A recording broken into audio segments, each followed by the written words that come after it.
How did you explode like that? Was that natural? No, nothing's natural. I was nothing about me natural. Only my desire to win was natural. I had a great teacher. Did he instill that desire in you, your coach? No, only you can do that. Yeah. You're born with it and somebody can elicit it out of you. I often say to him, you know, I owe you a lot, and he doesn't know what I mean, but I'm going to tell him now what I mean. If he weren't here, I probably wouldn't be alive today. The fact that he is here and doing what he's doing, and doing as well as he's doing, and improving as he has, gives me the motivation and interest to stay alive. Because I believe that a person dies when they no longer wants to live. But I have a reason with Mike here, and he gives me the motivation. I will stay alive, and I will watch him become a success. Because I will not leave until that happens. Born in the streets of Brownsville, Brooklyn, it's easy to call this place the dark side. Around here, nobody don't care about you. And when they don't care about you, they don't believe in you. And when they don't believe in you, they can't see what's coming next. There's no way the world or Brooklyn saw what was coming next. Part of boxing is so minor that most people would never believe it or accept it. It is the mark of a great fighter when he has character plus skill. Because a fighter with character and skill will often rise and beat a better fighter because of this. Character is that quality upon which you can depend under pressure and other conditions. Character makes the fighter predictable. Character helps him win. Well, I was acquainted with a former boxer who is presently a counselor up at Tryon, a facility for young boys. And Mike had become interested in boxing, and he had asked him as a former boxer to find out whether or not he had any talent for it. After he had boxed with Mike a while, he determined he did have this talent. At least he was very tough and very determined, able to absorb a very good punch. He then managed to get him down to see me through the permission of the head of the facility, and when he came down here, I agreed with him. That he was tough and he was determined. And he then finally got permission for him to come here and stay with me. And eventually I became his legal guardian. And the progress he's made has been remarkable in many ways because of the fact that he has, because of the interest mostly, has been able to show the type of improvement that reminded me so much of Patterson, who when he was young, about the same age, showed the same type of interest and the same type of motivation and drive, which usually predicts a good fighter, you know. And he, of course, showed a very unusual interest in boxing, inasmuch as he began to read all of the boxing books I have here, all the ring magazines going all the way back, and he knows more about the former champions than I do. People were terribly impressed. Jimmy was, for example, very impressed, because no matter what questions he asked, he had the answer for it. So I think that's all because of the fact he had such a tremendous interest in I think a real dedication and motivation to become a boxer. And because of this reason, he continued and continues to read all of these things pertaining to boxing and the former great fighters who he admires greatly, having seen them in moving pictures. Human being. I mean, a lot of people have skills as a fighter, God-given talent as a fighter, but they don't have the qualities as a human being to be great people. When you saw Mike Tyson, or when you first were around him in the beginning, did you feel he had the qualities to be a good person as well as a good fighter?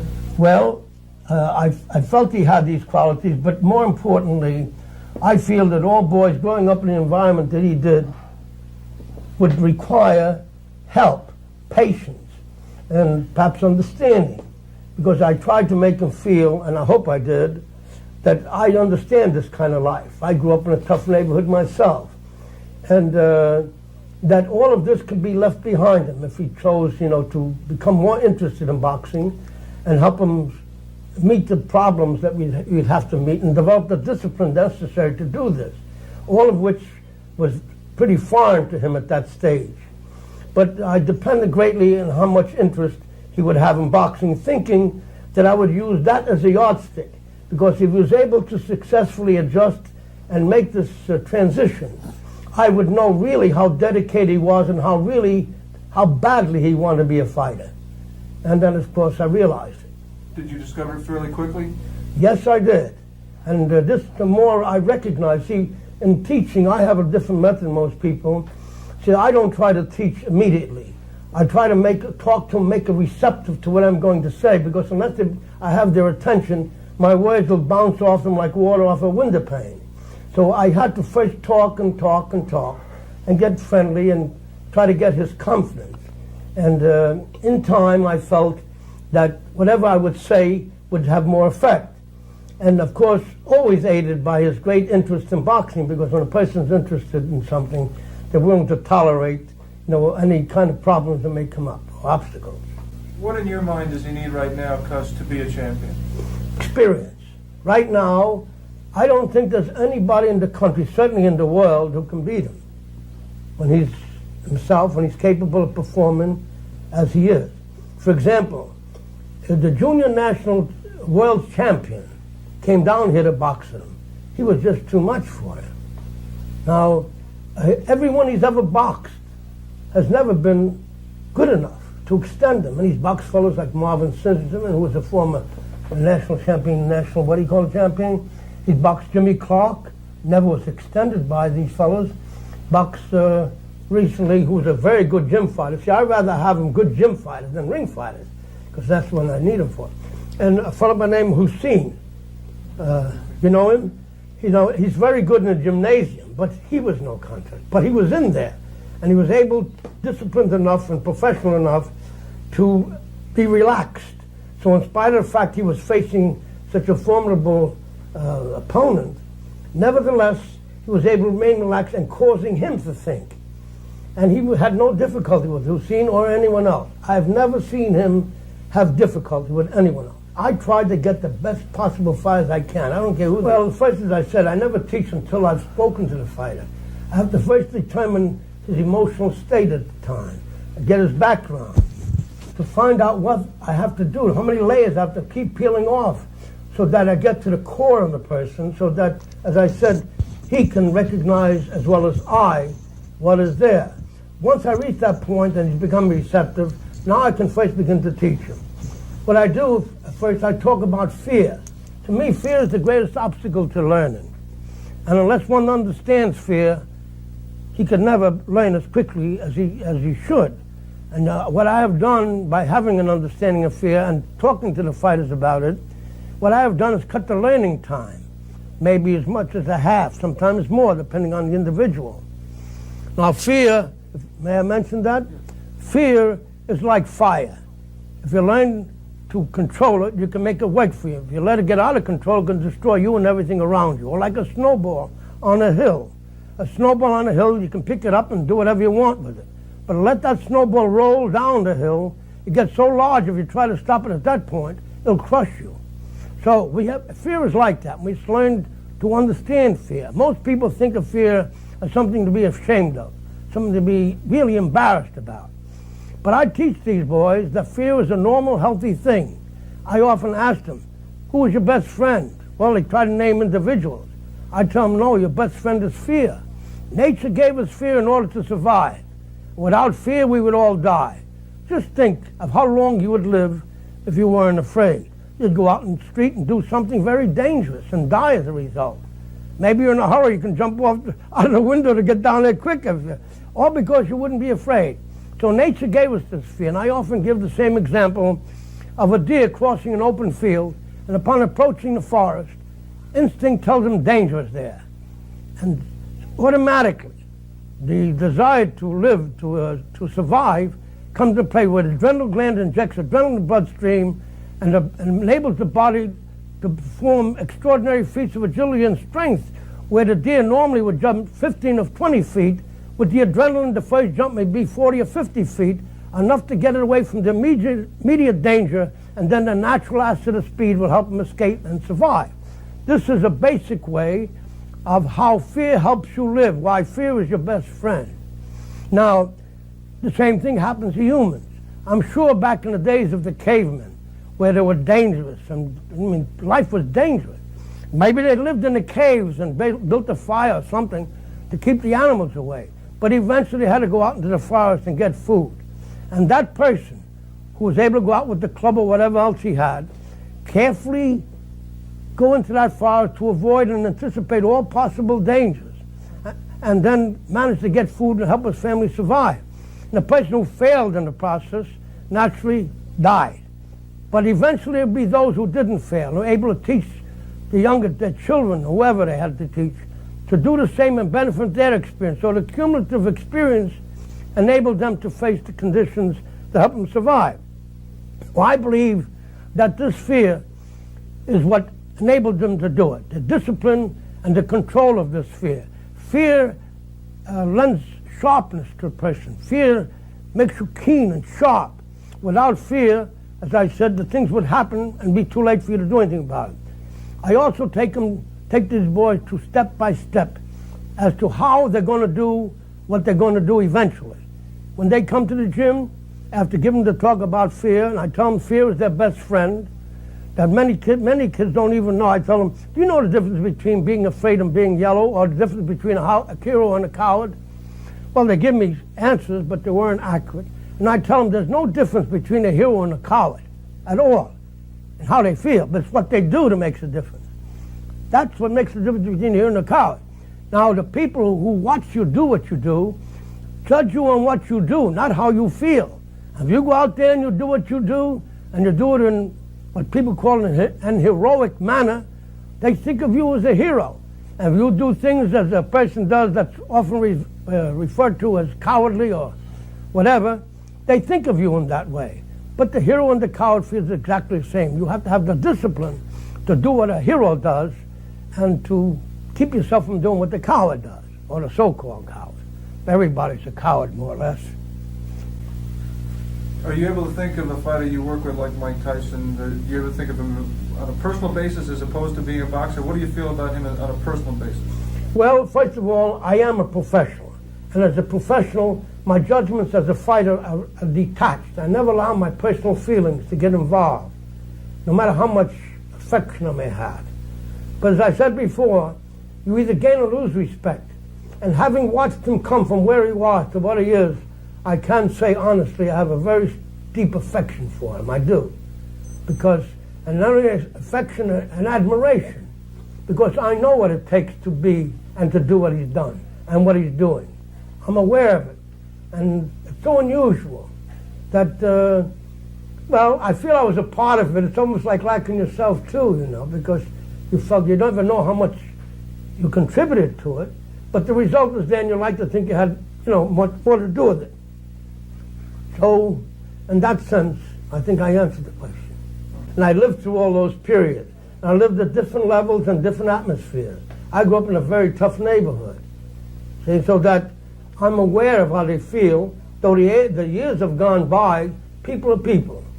And the boys are boys. And I know exactly how he feels and how he, from time to time, I know when to put a little pressure down to make him aware and perhaps influence him in a particular direction. And I also know when to lay off. I also know that, as having been a boy myself, that pressure at the wrong time may arise a certain amount of resentment, which will delay the development. And since my job is to get it not only done well, but done as soon as possible, because I don't know how long I'm going to live, I assume I'm going to live until it becomes a success, because that's the motivation I have to keep me alive and keep me going. The type of interest that he has been able, I often say to him, you know, I owe you a lot, and he doesn't know what I mean, but I'm going to tell him now what I mean. Because if he weren't here, I probably wouldn't be alive today. The fact that he is here and doing what he's doing, and doing as well as he's doing, and improving as he has, gives me the motivation and interest to stay alive. Because I believe that a person dies when they no longer wants to live. Nature's a lot brighter than people think. Little by little, we lose our friends that we care about, and little by little, we lose our interest, till finally we say, well, what the devil am I doing around here for? We have no reason to go on.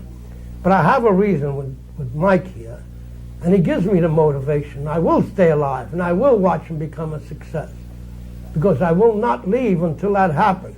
Because when I leave, he not only will know how to fight, he will not only understand many things, but he'll also be able to take care of himself because I have good friends like Jim Jacobs and Bill Caton, who are thoroughly and completely honest and competent in every area, who will, I know, continue doing what I have done, and probably a lot better than I've done it. And I know these things, but nevertheless, I have to do my part to keep going as long as I can. And I will do that. And you mark my words, I will live to see him become a success. How has cuss affected your boxing skills? Wow, how can I explain it?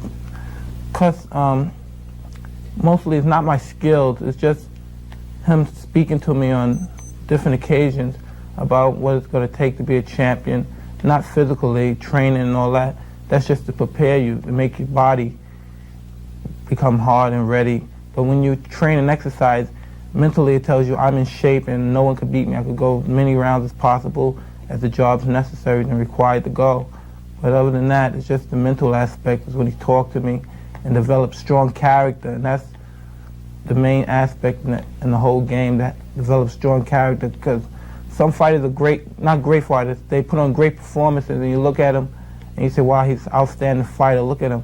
But then when he comes up against a person that has good character, it's a different thing. You say, wow, how did this guy beat him? It's unbelievable, just because the other person is more of a man and has more character than the person's just good talent, a lot of performance.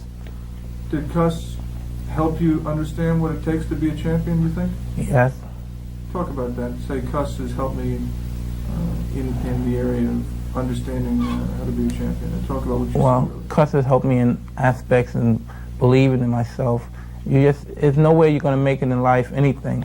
Being a carpenter, being a marble collector, you have to believe in yourself. And most likely, a lot of people became famous and believed in themselves, and then mostly it was false belief. It wasn't really true, but it's just the idea that they believed in themselves. And now I believe in myself, and everything I believe in myself is true because I know I'm the best, and everybody else knows too. People knew I was the best before I did, and that's a little ridiculous. So it's about time I believed I'm the best. And now that I believed I'm the best, that's when it became fun. And thanks to Cuz, I picked it up kind of late. I just realized it really that I'm the best. I believed in myself, but everybody else in the country and everybody else that saw me fight already knew it. And I'm the only one that didn't know it. So Do you look forward to getting an opportunity to prove that? I like proving it. I like going in there, proving it now that I know it. Before I used to just say it, but I didn't believe it. And now that I know it, man, I'm killing these guys.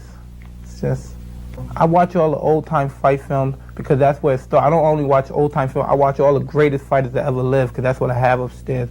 I have all the greatest fighters that ever lived from the period of the beginning of the century to 1965. And they're all the greatest fighters, Ike Williams, Johnny Kelbang, Panama Al Brown. It's all the greatest fighters that ever lived. Henry Armstrong, And just watching the one them, and only. I get a kick out of just watching these guys fight because you can't imagine from the turn of the century seeing a fight ahead of his time. It's just like watching, watching a fight, one of our great fighters nowadays back then. And it looks so much, because the great fighters nowadays, for some reason, it's hard for a fighter to develop character and strong discipline. I don't know why. Probably because it's the fast times, the 80s, everybody liked going out partying and everything. But back then, you watch a character and a great fighter doing his job, and it's just amazing. It's just like somebody that's a fanatic about basketball watching Dr. J get ready to do a slam, because at any moment, anything can happen. It's just such an exciting thing to watch. And you watch these guys and they do moves that you wouldn't believe, and you see why all these old coaches, where they get their strategy from watching the old fighters back in their days. And that's where I see a lot of coaches, they talk this and that. Then I watch the film and I see where they get it from, but still they can't, what can I say, they can't get it across like the fighters do it themselves. Only one I see that could do that is Cus. He's the only one that could get it across. For some reason, I don't know why. Maybe because he's right in on the subject back in those days. Because he used to tell me about he watched these fights, but I couldn't believe him. Because I said, how could a fighter back in 1922 fight so great? And then I watched, and then I just couldn't believe it. Just to see this guy, Panama Brown, probably 6 foot tall, it looked like string beans. It's hard to believe. And he was a marvelous fighter. I never saw a fighter fight as good. He's the greatest fighter I ever saw in my life. And I have fighters that I just can't believe he's such a great fighter for the turn of the century. He's probably 50 years ahead of his time. If he was fighting now, he'd be the champion today.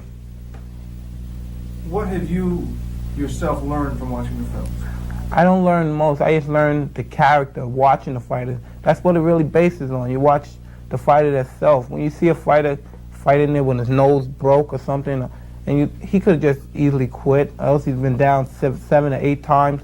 He could quit, and everybody could have, they could adjust to that. Well, he gave it his best. He's been down. There's nothing he could do. But just because of the inside character, he knows he could quit. He doesn't have anything to prove, but he just continues because of his character.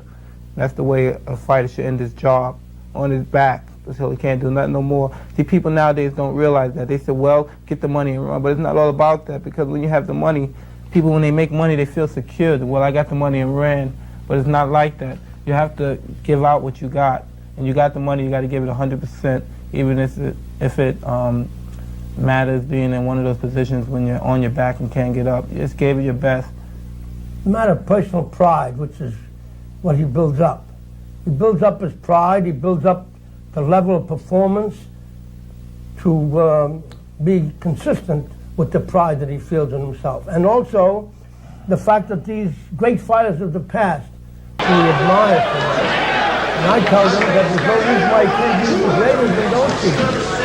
Because if his interest alive, and his will and ambition and his dedication is great, this is very possible. Because no one knows what perfection is until he achieves it. And from that time on, perfection is no longer perfection. You're not that you belong, but you accept his perfection, and you're able to recognize a greater performance, a greater power. Because I don't believe in perfection performance. So, it's a continuing factor. It's a relative skill. And a person, once he reaches it, he then is able to see further ahead than he was able to see before he reached that point. And then he has the drive to become what he wants to become. He gets to now he sees the possibility of doing it. I heard Muhammad Ali's explanation, and I agree with him because he's fighting relatively comfortable.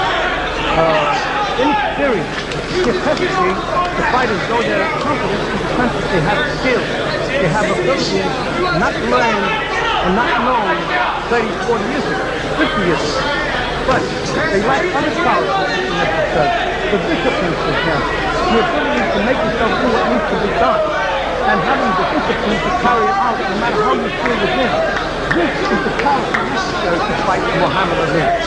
The ability to remain unaffected, unimpressed by the number of blows you may be receiving, and to keep your chin down and your hands up. You will not be getting hit in vulnerable areas, and you will not be distracted by the movement, by the feint, and the other things that he does in order to confuse and frustrate you so you ultimately become vulnerable and a victim of his punches.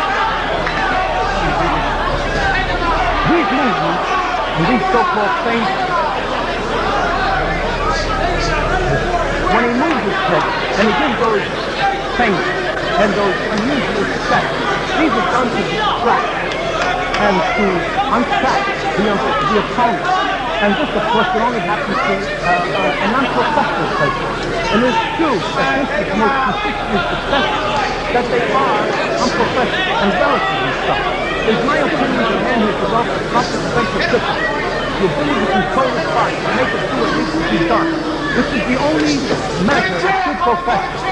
Whether he wins or loses, he will do what needs to be done. He will suffer punishment. He will take whatever he has to take, providing that it will give him the opening that he wants. And when he gets this opening, he'll be able to score the punch which will cause either to the opponent Muhammad Ali to be hurt, unless the follow-up punches will take him out in the matter of a Joe Louis, for example. A Joe Louis may be losing the fight for a number of rounds.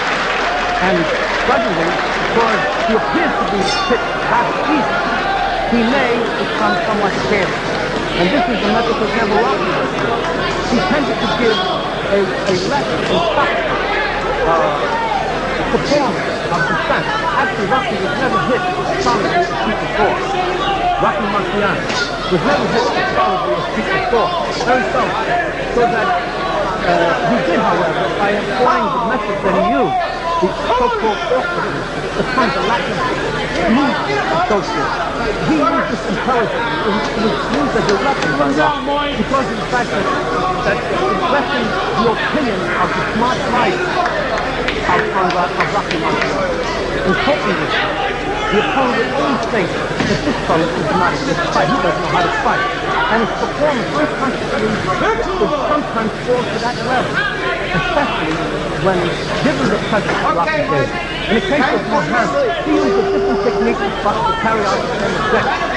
He used these movements, the Ali chop, which would cause the opponent to be distracted, take his attention off what was happening. But a real pro would not be distracted. He would keep his hands up so that when he would get hit blows, he calls amateur. When they hit blows, instead of getting hit on the jaw, they would get hit on the arms, the elbow, the top of the head, but not in the vulnerable areas. Meanwhile, concentrating fully on those areas where he is vulnerable, and it is the body. Here, while he's throwing the punches here, you're punching here. In other words, he can cover this and move this and do that, but this here he knows is relatively facing, so that concentrated punch by a good hitter could affect at least the point where touch down his usual speed or effective, or a series of these blows in a series of time may have the effect of blowing him up, lift him up. Because kickboxing depends on 6 different times. As you said before, he remains just exactly out of range. But the range is always the place he's leaning forward for, so that he can hit the fellow and the fellow can't hit him. But a man who has a good sense of timing as good as his, almost as good, can force him to come closer. And then the sense of timing will determine whose left hand will get in there. And who knows whose left hand is better until it's put to the test. As far as I'm concerned,